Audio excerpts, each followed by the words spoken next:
Hello everyone, welcome back to our channel. ఈ ఎండలకి ఒంటికి చలవ చేసే పెసరపప్పుతో ఈ పెసరపప్పు పాలకూర కర్రీ చేసుకోండి. చాలా టేస్టీగా ఉంటుంది అండ్ రైస్లోకి అండ్ అలాగే చపాతీస్లోకి కాంబినేషన్ చాలా చాలా బాగుంటుంది. డెఫినెట్గా ఒకసారి ఇలా ట్రై చేయండి. ఫస్ట్ స్టవ్ ఆన్ చేసుకొని ఒక ప్యాన్ పెట్టి 1 కప్ ఆఫ్ పెసరపప్పు వేసేసుకొని లో ఫ్లేమ్ మీద డ్రై రోస్ట్ చేసుకోవాలి. ఇట్లాగా సన్న మంట మీద వేయించుకుంటే మనకి పెసరపప్పు అనేది టేస్ట్ బాగుంటుంది. ఇలా వేయించుకుంటున్నప్పుడే మనకి కొంచెం ఫ్లేవర్ వస్తుంది అనమాట. లైక్ వేగినట్టు కొంచెం మనకి ఆ వాసన వస్తుంది అండ్ అలానే కొంచెం లైట్గా కలర్ కూడా చేంజ్ అవుతుంది.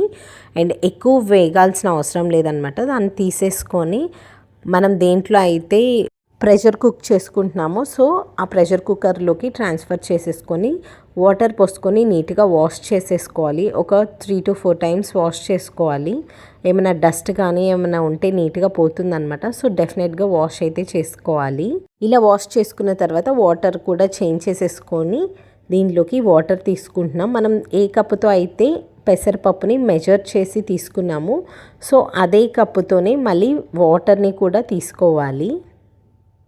ఇక్కడ 2 కప్స్ ఆఫ్ వాటర్ తీసుకుంటున్నాము 1 కప్ ఆఫ్ పెసరపప్పుకి. అండ్ అలానే ఇక్కడ చూపిస్తున్నట్టు పాలకూర, పెద్ద కట్ట పాలకూరని తీసుకున్నాము. జస్ట్ 1 బంచ్ ఆఫ్ పాలకూర. ఇది పెద్ద కట్ట కాబట్టి జస్ట్ ఒక్క పాలకూర కట్ట మాత్రమే తీసుకున్నాము. ఒకవేళ చిన్న కట్టలు అయితే ఒక 2 or 3 చూసి తీసుకోండి. అండ్ అలానే ఇలా ఆకుల్ని చిన్న పీసెస్ లాగా కట్ చేసి పెట్టుకున్నాము. ఒకవేళ ఏమైనా గడ్డి అట్లా ఉంటుంది కాబట్టి పాలకూరని ఇట్లా ఏరేసుకొని చిన్న పీసెస్లా కట్ చేసి వాటర్ అండ్ అలానే సాల్ట్ వేసుకొని ఇట్లా చూపిస్తున్నట్టు పాలకూరని వాష్ చేసేసుకోవాలి. వాటర్లో సాల్ట్ వేసుకొని వాష్ చేసుకుంటే మనకి పాలకూర అనేది కొంచెం ఫ్రెష్గా బాగుంటుంది అనమాట. ఇట్లా నీట్గా క్లీన్ చేసి ఒక 2 to 3 టైమ్స్ నీట్గా వాష్ చేసి తీసుకుంటున్నాము. ఇలా నీట్గా వాష్ చేసుకున్న పాలకూరని మొత్తం ఒక ప్లేట్లోకి తీసుకుంటున్నాము. జస్ట్ వాటర్ అంతా రిమూవ్ చేసి ఓన్లీ పాలకూరని మాత్రమే ఇట్లాగా ఒక ప్లేట్లోకి తీసి పెట్టుకోవాలి. అండ్ అలానే దీంట్లోకి మనం పచ్చిమిరపకాయలు అండ్ అలాగే ఉల్లిపాయలు వేసుకుంటాం. దీంట్లోకి టొమాటో ఏమీ వేసుకోవట్లేదన్నమాట. సో పాలకూర అండ్ అలానే టొమాటో యూస్ చేయకూడదు అని చెప్తున్నారు కదా, సో అందుకని ఓన్లీ ఆనియన్స్ అండ్ అలాగే పచ్చిమిర్చి తీసుకుంటున్నాం.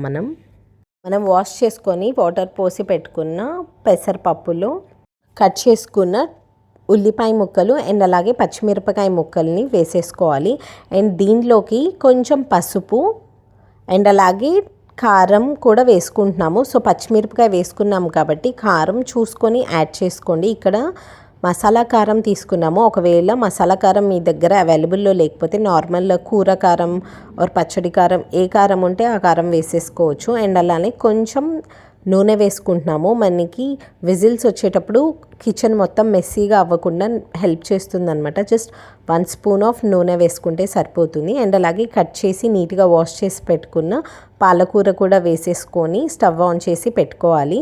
అండ్ హై ఫ్లేమ్లో జస్ట్ ఒక 1 minute పెట్టేసుకొని మనకి జస్ట్ కుక్ అవ్వడం స్టార్ట్ అవుతుంది కదా, సో మీడియం ఫ్లేమ్లో పెట్టేసుకొని ఒక 3 విజిల్స్ రానిస్తే మనకి లో ఫ్లేమ్లో మంచిగా కుక్ అయిపోతుంది పప్పు అనేది. అండ్ ఇట్లా 3 విజిల్స్ వచ్చిన తర్వాత స్టవ్ ఆఫ్ చేసేసుకొని మనం కంప్లీట్గా ప్రెషర్ మొత్తం పోయే వరకు వెయిట్ చేయాలి. మనము ఈ రెసిపీకి యూస్ చేసింది పెసరపప్పు కాబట్టి మనకి చాలా సింపుల్గానే ఉడికిపోతుంది. పెసరపప్పు చాలా ఫాస్ట్గా క్విక్గా ఉడికిపోతుంది కాబట్టి జస్ట్ ఒక 3 విజిల్స్ అయితే మనకి సరిపోతుంది. ప్రెషర్ మొత్తం పోయిన తర్వాత మనం లిడ్ ఓపెన్ చేసుకోవచ్చు. అండ్ ఇక్కడ చూడండి, సో పెసరపప్పు మొత్తం కూడా ఉడికిపోయింది. అండ్ ఇప్పుడు దీంట్లోకి మనకి టేస్ట్కి సరిపడినంత కల్లుప్పు వేసుకుంటున్నాము. మీరు సాల్ట్ అయినా యూస్ చేసుకోవచ్చు, బట్ కల్లుప్పు వేస్తే మనకి కర్రీస్లోకి టేస్ట్ చాలా బాగుంటుంది. అండ్ దీన్ని మంచిగా ఎనిపేసుకోవాలి. అండ్ ఇట్లా చూపిస్తున్నట్టు ఎనిపేసుకున్న తర్వాత మనకి చింతపండు గుజ్జు వేసుకోవాలన్నమాట. జస్ట్ నిమ్మకాయ సైజ్ ఎంత, చిన్న నిమ్మకాయ సైజ్ ఎంత చింతపండుని వాటర్లో నానబెట్టి దాంట్లో నుంచి తీసుకున్న గుజ్జుని దీంట్లో వేసేసుకుంటున్నాము. అండ్ ఇక్కడ చూడండి మొత్తం కూడా మంచిగా ఎనిపేసుకున్నాం కాబట్టి దీనికి పోపు పెట్టేసుకోవటమే ఇంకా. అండ్ స్టవ్ ఆన్ చేసుకొని ప్యాన్ పెట్టి జస్ట్ కొంచెం నూనె వేసేసుకొని దీంట్లోకి ఫస్ట్ వెల్లుల్లిపాయలు వేసుకోవాలి. ఇలా దంచుకున్న వెల్లుల్లిపాయలు వేసుకోవాలన్నమాట. సో ఇవి కొంచెం కలర్ చేంజ్ అయిన తర్వాత మనము ఆవాలు, జీలకర్ర ఇవి వేసుకుంటాము. ఫస్ట్ అయితే వెల్లుల్లిపాయలు వేసుకొని అవి కొంచెం వేగిన తర్వాత ఇవి వేసుకోవాలన్నమాట. అప్పుడే మనకి ఫ్లేవర్ అనేది చాలా బాగుంటుంది. మనకి వేసుకున్న ఆవాలు, జీలకర్ర అండ్ అలానే వెల్లుల్లిపాయలు ఇవన్నీ కూడా మంచిగా వేగుతున్న టైంలో ఇప్పుడు కొంచెం ఇంగువ వేసేసుకోవాలి. మంచి ఫ్లేవర్ వస్తుంది, టేస్ట్ చాలా బాగుంటుంది. పప్పులోకి ఇంగువ డెఫినెట్గా వేసుకోండి. అండ్ జస్ట్ ఒక హాఫ్ స్పూన్ అంతా అల్లం వెల్లుల్లి పేస్ట్ వేసుకుంటున్నాము. ఇది కూడా మనకి నార్మల్గా అయితే పప్పులో అసలుకి అల్లం వెల్లుల్లి పేస్ట్ చాలామంది వేయరు కదా, బట్ ఇట్లా ఒకసారి ట్రై చేయండి, చాలా చాలా టేస్టీగా ఉండిద్ది. అండ్ అలానే ఒక 2 ఇట్లా తుంచుకున్న ఎండుమిర్చి వేసేసుకొని ఫ్రై చేసుకోవాలి. ఇవన్నీ మంచిగా ఫ్రై అయిన తర్వాత దీంట్లోకి పెద్ద ఉల్లిపాయల్ని ఇలా పొడవుగా కట్ చేసుకొని జస్ట్ ఒక 1 ఉల్లిపాయ సరిపోతుంది ఇవి. అండ్ అలానే కొంచెం కరివేపాకు కూడా వేసేసుకొని మంచిగా ఫ్రై చేసుకోవాలి. మనకి ఆనియన్స్ కొంచెం గోల్డెన్ బ్రౌన్ కలర్ వచ్చే వరకు దీన్ని ఫ్రై చేసుకోవాలి. అండ్ మరొక స్టవ్ మీద మనం ముందుగా చేసి పెట్టుకున్న పప్పు, ఎనిపి పెట్టుకున్న పప్పుని కూడా లో ఫ్లేమ్లో పెట్టేసుకోవాలి. మనకి ఆనియన్స్ కొంచెం గోల్డెన్ బ్రౌన్ కలర్ వచ్చిన తర్వాత దీంట్లోకి కొత్తిమీర కూడా వేసేసుకొని కొంచెం వేగిన తర్వాత స్టవ్ ఆఫ్ చేసేసుకొని మనం ముందుగా ప్రిపేర్ చేసుకున్న పప్పులోకి వేసేసుకోవటమే ఈ పోపుని. అండ్ ఇక్కడ మనకి పప్పు కూడా మంచిగా మరుగుతుంది కదా, సో ఈ స్టేజ్లో మనము పోపుని ఈ పప్పులోకి యాడ్ చేసేసుకోవచ్చు. ఇలా పోపు వేసిన తర్వాత ఒక 2 మినిట్స్ మనము లో ఫ్లేమ్లో బాగా మరిగించుకోవాలి పప్పుని. అప్పుడే మనకి ఆ పప్పు అండ్ పోపు మంచిగా మిక్స్ అయిపోయి మనకి ఫ్లేవర్ అనేది చాలా బాగుంటుంది. ఒకవేళ ఈ స్టేజ్లో మనకి పులుపు, ఉప్పు, కారం ఇవేమైనా సరిపోకపోతే కావాలంటే ఇక్కడ కూడా యాడ్ చేసుకోవచ్చు.